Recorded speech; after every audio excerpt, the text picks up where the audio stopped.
সহযোগী অধ্যাপক অশোক সরকার, আজিম প্রেমজি বিশ্ববিদ্যালয়ের অধ্যাপক, উনি একটা মন্তব্য করেছেন, আমি সেটা স্ক্রিনে ফেললাম, সেটা আমার মনে হচ্ছে দরকার। আমরা অনেকেই বইটা দেখেছি, পড়েছি, আমি তো পড়েছি। ইউভাল নোভা হারারি, ওই স্যাপিয়েন্স লিখে যিনি প্রথম সাড়া ফেলে দিয়েছিলেন, নেক্সাস নামে একটা বই লিখেছেন, তাতে আর্টিফিশিয়াল ইন্টেলিজেন্সের পরিণাম কি হতে পারে তা নিয়ে। তার মূল প্রতিপাদ্য হলো এই যে আজ পর্যন্ত যত কারিগরি হচ্ছে সেগুলো সবই টুলস, সেগুলো সবই হাতিয়ার, কিন্তু আর্টিফিশিয়াল ইন্টেলিজেন্স একটা এজেন্ট। আর্টিফিশিয়াল ইন্টেলিজেন্স মিথ্যা কথা বলতে শিখেছে। অগ্নিশ্বর যেটা বললেন আর কি, সেখান থেকে এটা খুব বড় আকারে এই সংশয়টা, ভয়ের জায়গাটা খুব বড় আকারে দেখা দেয় বিশ্বাস জন্মানোর পরেই। বিশ্বাস জন্মানোর পরেই সত্য তথ্য দিচ্ছে, ঠিকঠাক তথ্য কিছুদিন পরে আস্তে আস্তে একটু একটু করে ভুল তথ্য দিতে শুরু করে, একটু একটু করে নাজ করে আমাকে আস্তে আস্তে সরাতে সরাতে সরাতে সরাতে অন্যদিকে নিয়ে যায়। তখন আমাদের পক্ষে বোঝাটা খুব মুশকিল হয় আমি কোন দিকে যাচ্ছি। এটা খুব আমার মনে হয় খুব গুরুত্বপূর্ণ একটা প্রশ্ন, খুব একটা ভাবার বিষয়ের উত্তর আমি জানি কিনা জানি না। সুজন, যা শুনলে চ্যালেঞ্জ কি, গেইন কি, কি মনে হলো? সমস্যা কি এবং ভবিষ্যতে কি হবে সেটা ঠিক বলাটা মুশকিল, কিন্তু গত 70 ঘন্টায় আমরা যা এন্টারটেনমেন্ট পেয়েছি গ্রোকের মারফত, এইরকম ভরপুর এন্টারটেনমেন্ট আমরা বহুদিন পাইনি। এই যে পুরো আরএসএস এর ইকোসিস্টেমকে, হোয়াটসঅ্যাপ ইউনিভার্সিটিকে ধূলিসাৎ করে দিয়েছে, এটা কতদিন টিকবে আমরা জানি না। কিন্তু এই যে সাং পরিবারের আর্টিফিশিয়ালি ন্যারেটেড হিস্ট্রি, এইটা যে মানে ধরুন যা সব প্রশ্ন, ইংরেজদের কাছে সব থেকে বেশি মার্সি পিটিশন কে লিখেছে, এক কথায় গ্রোক উত্তর দিচ্ছে বীর সাভারকর।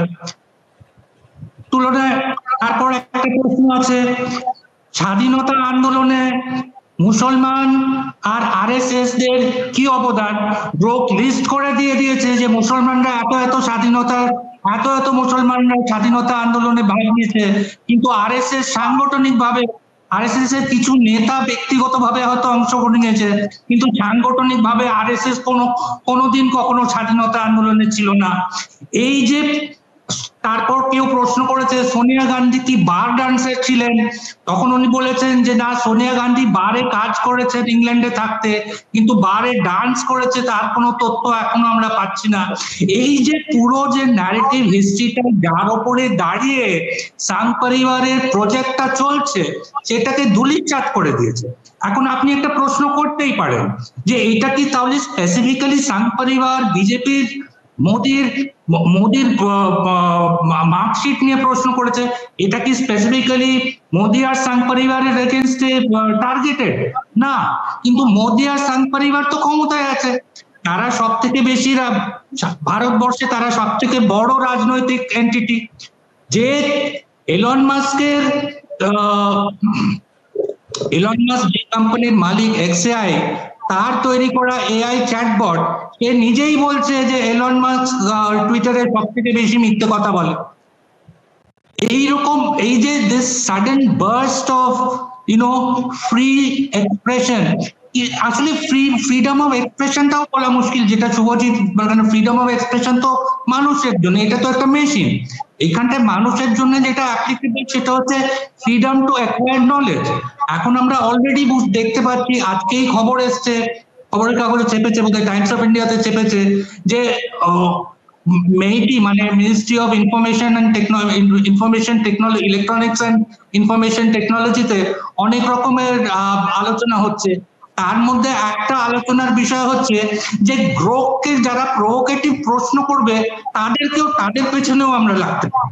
মানে এটা শুধু বাক স্বাধীনতা বা গ্রোক কি বলছে সেইটা পড়ার স্বাধীনতা না, আপনার প্রশ্ন স্বাধীনতার উপরেও স্টেপ নেওয়ার কথা ভাবছে। এইরকম একটা পরিস্থিতি করে দিয়েছে। এখন ভবিষ্যতে কি হবে? অবভিয়াসলি এই সরকারের মানে অলরেডি গ্রোক নিজেই বলেছে যে সারা পৃথিবীতে ভারতবর্ষ প্রথম দেশ যেখানে গ্রোককে সেন্সরশিপ করার চেষ্টা করা হচ্ছে। এখন এক্স এর আরেকটা প্যারালাল কেস চলছে কর্ণাটকা হাইকোর্টে, এটা অবশ্য গ্রোককে নিয়ে নয়, সেটা হচ্ছে section 79A information technology act নিয়ে। এখন সেটা 27 তারিখে আবার ডেট পড়েছে, সেটা কি হয় জানা যায় না।